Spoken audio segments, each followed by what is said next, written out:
What's going on, everybody? It's your boy Ace from Red Clothing, and today I'm gonna take you behind the scenes on how I create my t-shirts.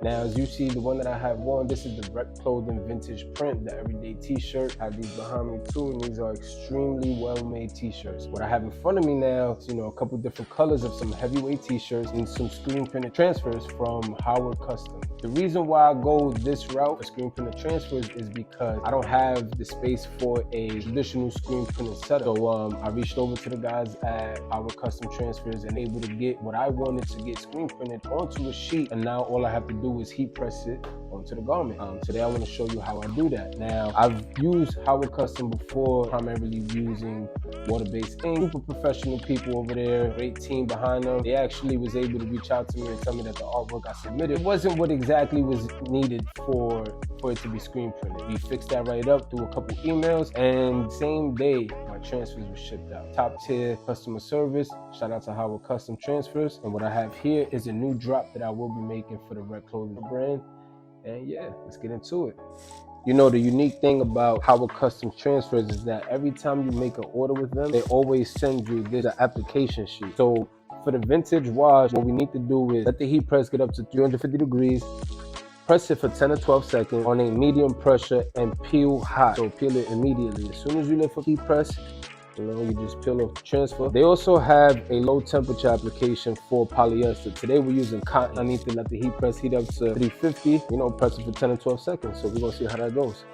So the reason I'm starting with the yellow is because something I forgot to mention on the instruction sheet is use low temperature application, which is 310 degrees for heat sensitive garments like tri-blend, ring spun cotton, high polyester, etc., which you sure know that. But it also states that the low temperature application is also recommended when applying onto dark fabrics to retain opacity. Being that this is a vintage wash print, the print is not very opaque. Using a lower temperature, it helps retain the opacity, so that way the ink doesn't blend too much into the garment, making the image harder to see. Start off with the yellow just because my heat press is up already at 350. And once I do that, I'll show you guys how it came out. Lower the temperature to about 310, 315, and then I'll do the dark colors, all right? See you in a minute.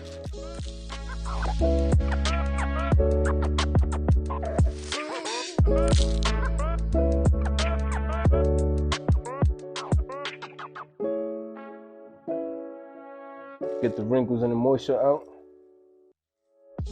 Try this one more time.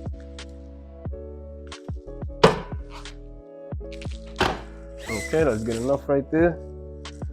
All right, so now this image that I have here is 14.5 inches wide by 12.5 inches. My heat press is a 15 by 15 heat press, so I'm hoping that the edges get pressed down hard enough and get hot enough so that the image can stay down. So this is also something very new that I'm trying. My last image wasn't as wide as this, but for the drop that I'm doing, I needed a much wider image. So we're gonna see how this goes. Also, one thing to note is that these sheets aren't transparent, so you have to be very mindful when you're lining up your image, because obviously you're not going to see where you're lining up. So I do kind of more so like a field test. They give you a couple inches, like a half an inch on each side, and so that's how I'm able to feel exactly where the image is going to be on the garment, and then I go ahead and press.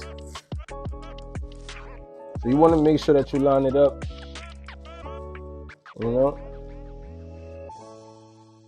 make sure the image is centered, but you also want to make sure that your t-shirt is centered as well. This is about 4 fingers down, being that my image starts right here, half an inch down from the top of the paper. And on this end, okay, we should be good.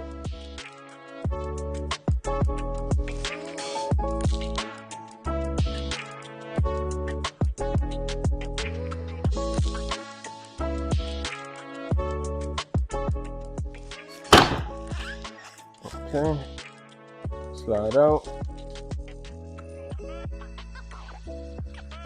There we go, baby. Now, press it down one more time just to make sure that it's secured.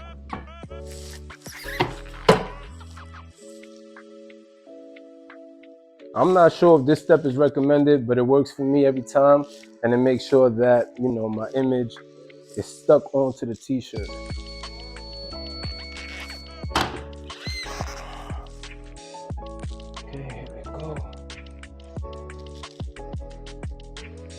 Check that out. Rec clothing, baby. There's no feel to it. It feels like it's directly in the garment. You know, you can see the garment.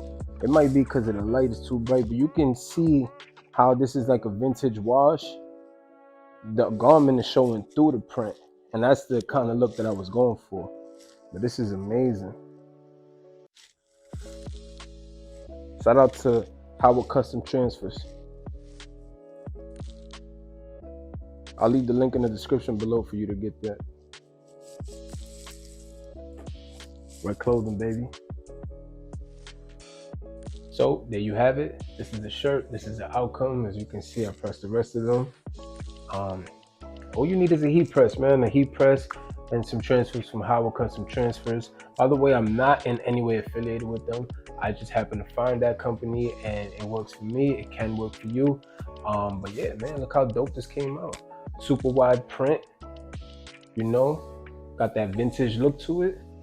The college university drop. This is the Rec University clothing drop. Yeah, what can I say, man? So hopefully this, you know, you can use this for your business. Hopefully you can learn from this, and look forward to seeing you in the next video.